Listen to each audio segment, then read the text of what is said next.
Good evening. Coming up in Mello TV Evening News, Financial Investigations Division secures $1.1 million penalty order against Catherine Man for criminal activities.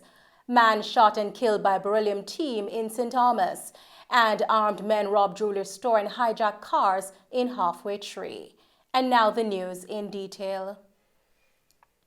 Minister of Foreign Affairs and Foreign Trade, Senator Camilla Johnson-Smith, revealed that the body discovered on a street in Mexico has been identified as that of a Jamaican migrant attempting to enter the United States without legal authorization. Senator Johnson-Smith made the disclosure at a post-cabinet press briefing. Just this week has come to my attention that a young man who had been missing in Mexico has now been identified as having died.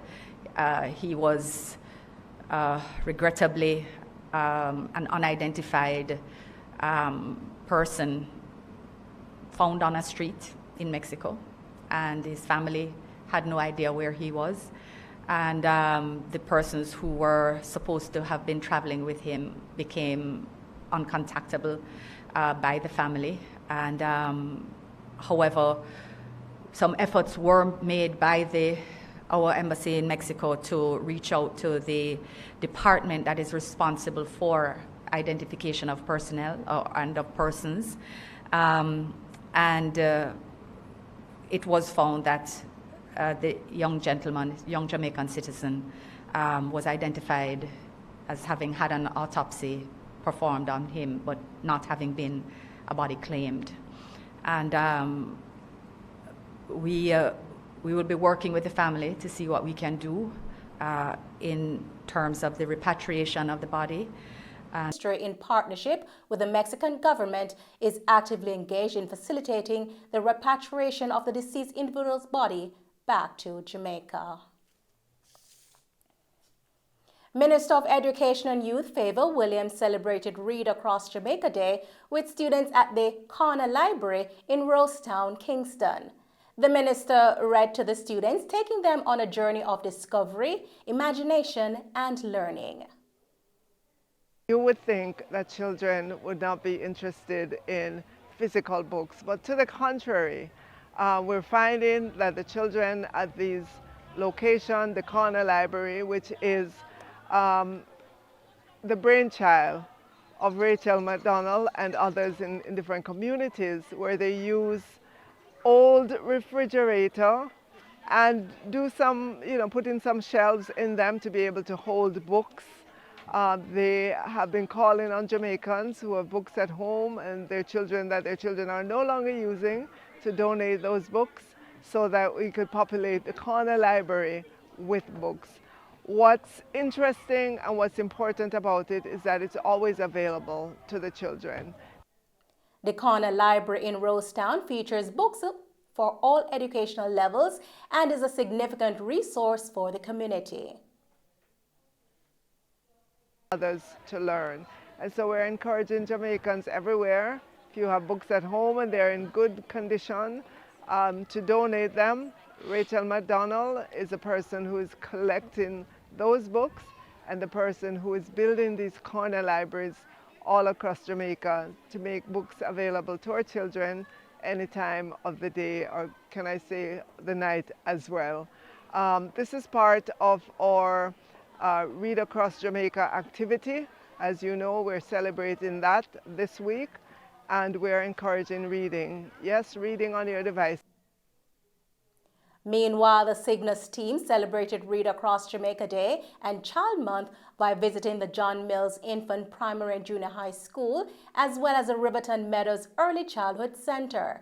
The team engaged the children in educational activities, reading stories from various books by local authors, and participating in outdoor games. The Cygnus team also donated books, educational games, and a new printer to the schools. And as a gesture for Teachers' Day, today, May 10, Cygnus presented teachers with a cake and special gifts. The St. Patrick's Foundation, which Cygnus has supported for 5 years, expressed gratitude by presenting them with a certificate of appreciation. In other news this evening, the Financial Investigations Division, the FID, has successfully obtained a pecuniary penalty order against 40-year-old Omar Thomas. Thomas, who has no legitimate source of income, has been ordered by the Supreme Court to pay $1.1 million under the Proceeds of Crime Act. This decision comes after Thomas was found guilty of various drug-related offenses and benefiting from criminal activities. The FID's Principal Director of Investigations, Keith Darian, emphasized that divisions target both criminal organizations and individuals involved in unlawful activities. The FID is impartial in the application of POCA, as our investigators will target both criminal enterprises and street-level lawbreakers who obtain their wealth from crime. We continue to caution persons to resist the urge to engage in crime, as the FID and its partners remain resolute in identifying and forfeiting any asset which is derived from unlawful conduct. There is an upward trend in the number of cases being investigated and brought before the courts for breaches of POCA.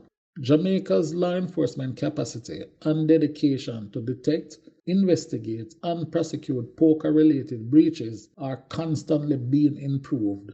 The results of this are borne out in the successive favorable verdicts by the courts in recent times. Citizens are therefore being encouraged to channel their energy and creativity into productive, legitimate business ventures. The National Solid Waste Management Authority, the NSWMA, is currently working alongside the Jamaica Fire Brigade to extinguish a fire at the Riverton disposal site in St. Andrew. The NSWMA received reports of the fire around 10:30 a.m. today, and 4 fire brigade units have been dispatched to the scene. Audley Gordon, Executive Director of the NSWMA, has assured the public that the agency's dedicated teams are diligently working to put out the fire and minimize the smoke before nightfall. The necessary protocols have been activated, and there is an ample supply of cover material available at the facility to aid in combating the blaze and restoring normal operations as quickly as possible. And Mello TV will continue to track this story and provide further updates in subsequent newscasts. A man was shot and injured at a funeral service for an infant at Corner Q Lane and Maxfield Avenue in St. Andrew. It is reported that men stepped out of a Toyota Probox and shot and injured the man who was standing outside the church. The funeral service ended abruptly, leaving mourners in shock. The man was assisted to hospital. In the meantime, 2 men were killed in a shooting incident in Adelphi, St. James this morning. The victims have been identified as 30-year-old Andre Brown, also known as Power Man, and Romaine Melville, both from Canaan District. Reports suggest that around 9 a.m., Melville and Brown were among a group of people standing along the roadside when they were ambushed by armed men traveling on a motorcycle. The men brandished high-power weapons and opened fire, hitting both men before escaping. The police were summoned, and upon arrival, it was discovered that Brown had died on the spot, while Melville was rushed to the Cornwall Regional Hospital, where he died. And over in Morant Bay, St. Thomas, a man believed to be mentally unstable was fatally shot by a beryllium security guard. The man, who allegedly pretended to be a robber, brandished a toy gun before being shot and killed on the spot. Eyewitnesses recall seeing the man running with blood dripping from his abdomen before collapsing near a storefront. The police are currently investigating and working alongside the beryllium team to gather additional information. And over in St. Andrew, armed men robbed the jewelry store and hijacked cars during their escape. Around 10 a.m. this morning, Pavilion Jewelers, located in Halfway Tree at the Springs Plaza, was targeted by armed men in security uniforms. They robbed customers and staff of their phones and jewelry, even assaulting the security guard and taking his firearm. During their escape, the criminals hijacked 2 cars. The authorities are investigating. And those are the stories making the news this evening. Thank you for tuning in to Mello TV Evening News.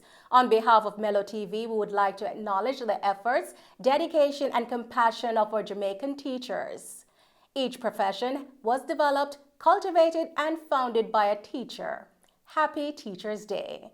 I'm Nicole Hales. Stay safe, and thanks for watching.